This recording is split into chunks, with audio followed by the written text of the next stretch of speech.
Bonjour à tous, aujourd'hui je vais vous raconter l'histoire de Christelle. Christelle est une jeune fille qui a perdu son papa très tôt, fait la majeure partie de ses études au village, donc elle reste avec sa grand-mère et maintenant elle a fini ses études primaires, secondaires, il fallait qu'elle fasse l'université. Mais entre-temps, sa mère n'est pas restée célibataire, elle a très tôt fait de se trouver un autre monsieur qui allait s'occuper d'elle et s'occuper aussi de sa petite fille qui est au village.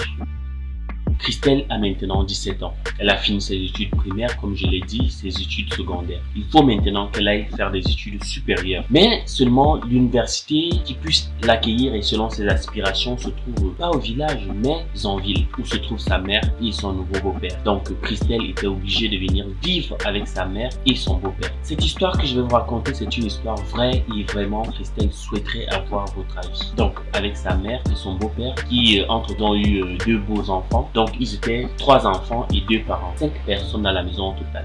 Cependant, à l'arrivée de Christelle, son beau-père qui a constaté que c'était une fille qui est devenue belle, il a commencé à avoir des vues sur Christelle. À un certain moment, il la cajolait, il lui achetait tout ce qu'elle voulait, il lui donnait souvent de l'argent de poche, d'après ce qu'elle dit. Maintenant, le problème c'est que son beau-père commence à avoir des vues sur elle. Il commence à avoir des sentiments qu'un père ne peut pas avoir pour sa fille. Parce qu'en réalité, elle est aussi sa fille ici, il faut bien regarder. Vous voyez? Donc, il commence à avoir des sentiments pour Christelle. Pendant la nuit, il vient souvent entrer dans le lit de Christelle.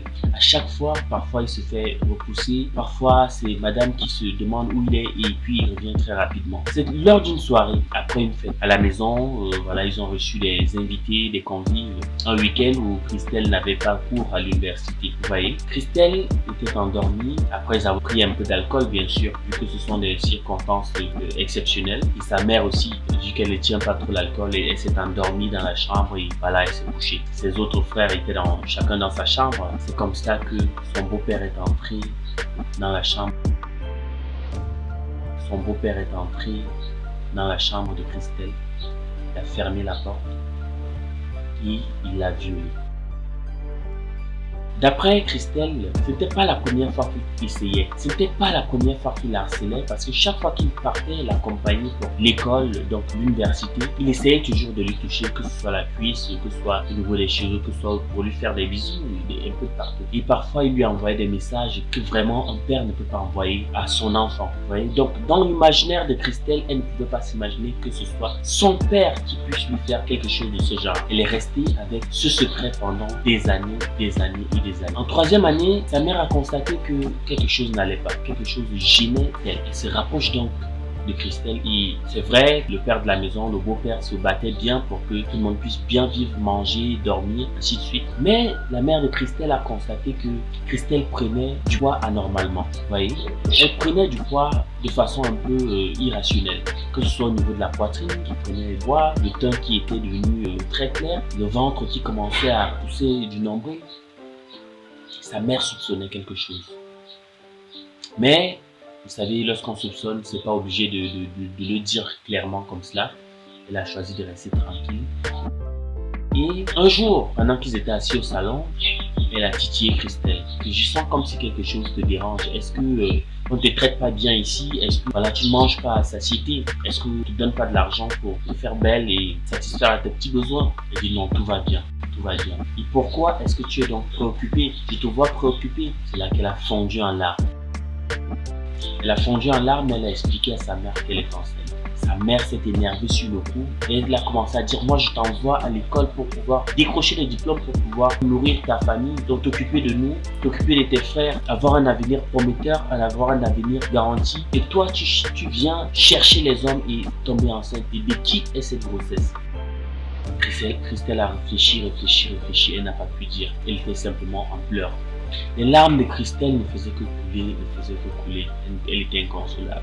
C'est comme ça que pendant plusieurs jours, la mère de Christelle la harcelait et elle ne disait rien. C'est comme cela qu'elle s'est rapprochée de son beau-père en secret pour lui dire « Maman veut savoir qui est l'auteur de ma grossesse ». au beau-père de lui dire, ben, dis-lui l'auteur de ta grossesse. Je suis certain que c'est pas moi. Il sait que tu couches beaucoup d'hommes dehors. Elle dit, non, mais tu es la seule personne. Après m'avoir violée, tu as continué toutes ces années, et tu me menaçais à chaque fois de ne rien dire. Si je dis, tu vas me piquer. Si je dis, tu vas me foutre dehors. Si je dis, tu vas me couper la ration. Si je dis, tu ne vas plus m'inscrire à l'école. Et quand on sait combien de fois maman tient à ce que j'obtienne mes diplômes d'université. Donc, c'est toi l'auteur de ma grossesse. C'est comme ça que le père est resté, il a discuté, il a crié, il a nié jusqu'à... Et Christelle a continué à dire, c'est toi l'auteur de ma grossesse. Je n'ai connu d'homme que toi. Après m'avoir violé, tu as continué à coucher avec moi jusqu'à présent. Parce que tu me faisais du chantage, parce que tu me menaçais, parce que tu me torturais, parce que tu me violais. Et finalement, ce qui devait arriver, arriva. Tu m'as violé, je suis tombé enceinte. Et je ne vais pas enlever cette grossesse. Et je vais dire à maman que c'est toi l'auteur de ma grossesse. C'est comme ça que le beau-père s'est mis à dire que d'accord, ne pars pas dire à ta mère, c'est moi. Ce qu'on va faire, tu as deux solutions. Soit on trouve un jeune homme là sur qui tu vas approcher la grossesse et qui va venir reconnaître devant ta mère, et soit tu te fais avorter.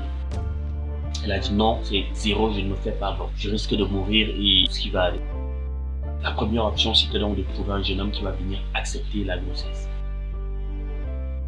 Ils ont trouvé un jeune homme qui était là, peu recommandable, à qui on a donné de fortes sommes pour pouvoir venir reconnaître la grossesse devant la mère de la fille. Arrivé devant la mère de la fille, le jeune homme a bien fait de reconnaître la grossesse parce qu'on lui avait donné beaucoup d'argent, il était content. Mais c'était un deal qui devait être payé, il devait être payé chaque mois. Cependant, vous savez, la vérité ne se cache jamais. La maman de Christelle avait sa petite sœur qui venait généralement à la maison avec d'autres de ses cousines. C'est comme cela qu'un jour, dans l'une de ces balades, la petite sœur de la mère de Christelle, donc la tante de Christelle, arrive à la maison et elle lui demande « Comment est-ce que ton beau-père se comporte envers toi ici? Est-ce qu'il te fait aussi certaines choses ?» C'est comme cela que Christelle se retourne vers elle et dit « Mais de quoi tu parles? Il te fait aussi ça? Il t'a aussi fait ça ?» C'est comme ça que Christelle se met à pleurer. Elle était déjà presque à terme de 7-8 mois. C'est comme cela qu'elle dit à sa tante qu'en réalité, depuis que je suis arrivée ici, Tom ne fait que me violer chaque nuit. Et voilà, je suis tombée enceinte. Il m'a même fait avorter à plusieurs reprises. Ainsi de suite. Et cette grossesse que je porte, c'est parce que j'ai refusé de ne plus aller avorter que je vais accoucher cette fois-ci. Et il devra assumer. Il a pris un jeune homme dehors, là à qui il a donné de fortes sommes d'argent pour qu'il vienne reconnaître cette grossesse. Après avoir dit cela à la petite sœur de la mère de Christelle, donc à sa tante s'est mise à parler et échanger de cela avec ses copines. La grande question qui se pose et dont tout le monde se pose, est-ce qu'il faut dire cela à la mère de Christelle avec risque de briser son couple? Vu qu'elle ne fait presque rien, c'est lui qui s'occupe de toute sa famille. Il est tout de même une personnalité assez importante. Il fait entrer beaucoup d'argent. Donc que ce soit la maison, que ce soit l'habillement, que ce soit les petits besoins de la famille, manger, nourrir, loger, voilà tout. Sachant que depuis la mort de son premier mari, donc le père de Christelle, la mère de Christelle elle est mieux regardée dans sa famille. Elle est mieux vue dans sa famille. Elle est vue comme une femme importante, comme une femme de valeur. Est-ce qu'il faut donc dire cela à sa mère avec le risque de briser le couple et peut-être rechuter, revenir à la galère de départ, ou alors il faut lui dire pour qu'elle sache avec qui elle est. Donc, c'est la grande question qui est en train de se poser, et lorsque cette histoire est arrivée à mon niveau, je n'ai pas eu d'autre choix que de recourir à votre intelligence. Parce que je sais qu'ici, vous avez la possibilité de me donner des conseils afin que je puisse le faire répercuter de façon fidèle. Et elle-même pourra lire vos commentaires. Donc, soyez respectueux et dites-moi simplement ce que vous en pensez dans la section commentaires et je me ferai un plaisir de, à chaque fois, de répercuter cela. Si vous avez des questions ou alors si vous avez des préoccupations, si vous avez aussi d'autres histoires à nous raconter de sorte à pouvoir avoir l'intelligence des nombreux internautes qui nous suivent désormais, n'hésitez surtout pas. Abonnez-vous, laissez-moi vos avis en commentaire et je me ferai un plaisir de vous faire des vidéos de ce genre. Allez, ciao!